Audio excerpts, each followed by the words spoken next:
ایک شخص حکیم صاحب کے پاس گیا اور حکیم صاحب کو کہا کہ حکیم صاحب مجھے پیٹ میں بہت زیادہ درد ہو رہا ہے۔ حکیم صاحب سمجھ گئے کہ اس کو قبض ہو رہا ہے۔ حکیم صاحب نے کچھ دوا وغیرہ نکالی اور کیلکولیٹر کے ساتھ سوال کرنے لگے، پوچھے کہ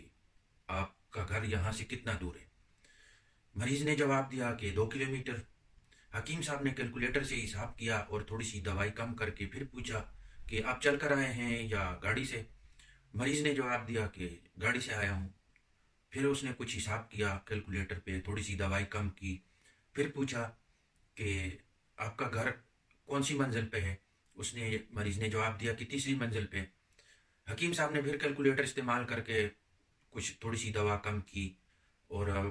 پھر آخری سوال پوچھا کہ آپ کا جو ٹوائلٹ ہے وہ گھر کے مین گیٹ سے کتنا دور ہے؟ مریض نے جواب دیا کہ 20 فٹ۔ تو حکیم صاحب بولے کہ آپ ابھی میری فیس دو اور یہ دوا پی لو اور کہیں رکنا نہیں ہے، بس گھر جانا ہے سیدھا، اور بعد میں مجھے فون کرنا ہے۔ مریض نے آدھے گھنٹے بعد فون کیا، آواز بہت ڈھیلی ڈھالی ہو گئی تھی، اور کہنے لگے کہ حکیم صاحب آپ نے کیلکولیٹر میں جو ناڑا کھولنے کا ٹائم ہے وہ یوز نہیں کیا، اس کا حساب نہیں کیا، اور ہم یہ مقابلہ 10 سیکنڈ سے ہار گئے۔ یہی کچھ حال ہمارے ڈار صاحب کا بھی ہے۔ بھاگے بھاگے دوڑے دوڑے یہاں سے انگلینڈ سے چلے گئے اور این آر او مل گیا، کیسوں کی گارنٹی، عدالت میں نہ پیش ہونے کی گارنٹی، ضمانتیں، اور جی میں سنبھالوں گا۔ پہلے مفتاح کو بٹھایا، اس کو اسی طرح درد ہو رہا تھا پیٹ میں، اس سے کام کروا کے اب وہ مسلمان ہو گیا، وہ ابھی ضمیر کی آواز بول رہا ہے۔ دوسری طرف ڈار آ گیا تھا کہ میں کروں گا بات آئی ایم ایف سے، تو آئی ایم ایف نے ٹھینگا دکھا دیا، سیدھے لفظوں میں لات مار دی، کیونکہ کل ان کا ایک بیان نظروں سے گزرا کہ وہ کہہ رہے کہ آئی ایم ایف ہمارے ساتھ اچھا سلوک برتاؤ نہیں کر رہی۔ تو اس کا مطلب ہوا کہ سب کو پتہ ہے، جدھر جاتے ہو تو سب کو پتہ ہے کہ یہ بھائی عوام کے مینڈیٹ سے تو آئی نہیں ہے یہ حکومت، تو کوئی بھی نہ رشیا اس کو تیل دے رہا ہے ان کو، تو جہاں جاتے ہیں ان کو منہ کی کھانی پڑتی ہے۔ مفتاح کہہ رہا ہے کہ ملک ڈیفالٹ ہونے کے قریب پہنچ گیا۔ دوسری طرف اس حقدار بھی بہت بونگیاں مار کے آیا تھا، تو ابھی وہ بھی اس میں بھی تھوڑی ضمیر،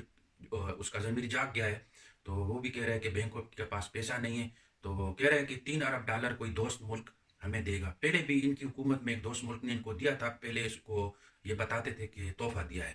بعد میں پھر انہوں نے پتہ نہیں وہ پیسے کھا پی کے کیا کہ ہم نے اس کو سود سمیت واپس کیا ہے،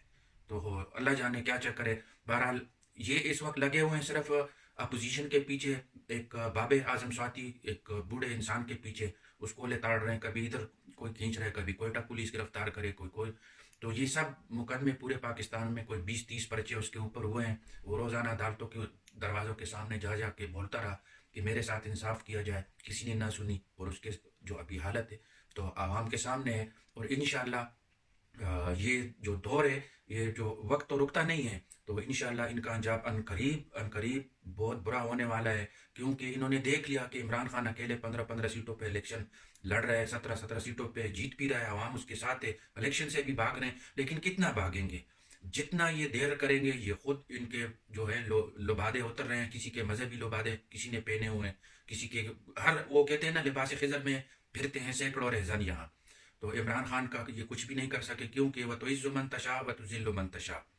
تو سب کچھ اللہ کی جانب سے ہے، اور ان کو یہ نوشتہ دیوار جو ہے ان کو یہ سمجھ نہیں آ رہا۔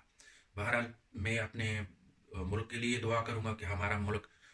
محفوظ اور امن و امان سے ہو، اور خاص کر اسٹیبلشمنٹ کے ہاتھوں سے دور ہو، تاکہ پتہ چلے کہ کون کتنے پانی میں ہے۔ جب یہ لوگ بھی میدان میں کود پڑتے ہیں تو اس سے پھر وہ انگلیاں چاروں طرف شروع ہو جاتی ہیں، کوئی کہتا ہے کہ اس کو بھی پکڑو، پھر بولتے ہیں کہ مجھے پکڑے تو اس کو بھی پکڑو، تو کس کس کا حساب کیا جائے؟ سارے ہی لٹیرے، سارے ہی چور بیٹھے ہوئے ہیں، جو آتا ہے بس اقتدار کے لیے، اپنے پیسوں کے لیے، مال و عیال کے لیے آتا ہے، اپنی مال بنا کے پھر جاتے ہیں جزیرے خریدتے ہیں، کوئی اپارٹمنٹ، کوئی بلڈنگیں دوسرے ملکوں میں خریدتے ہیں، اور باہر جا کے سکون سے پھر بیٹھ جاتے ہیں، کیونکہ ان کے اپنے ملک میں ان کو پھر وہ نہ پیار ہوتا ہے اس کو اپنے ملک سے جس کا یہ دعویٰ کر رہے ہوتے ہیں، اور نہ پھر ان کو اپنے ملک میں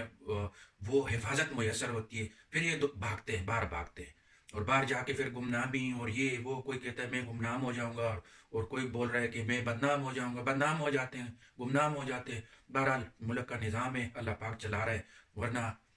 جس طرح کے انسانوں کے رویے ہیں، حالات ہے، حکمرانی ہے، جن کے پاس اختیار ہے، اگر اس کو دیکھا جائے تو یہ انسان کا کام نہیں ہے، صرف اللہ پاک کا کام ہے کہ اس نے ہمارے اس ملک کو قائم و دائم رکھا ہوا ہے، ورنہ پتہ نہیں کیا سے کیا اب تک ہو جاتا۔ بہرحال اللہ پاک ہم سب کی حفاظت فرمائے، ہمارے ملک کی حفاظت فرمائے۔ بس اپنے ملک کے لیے دعا گو ہوتے ہیں ہم، کیونکہ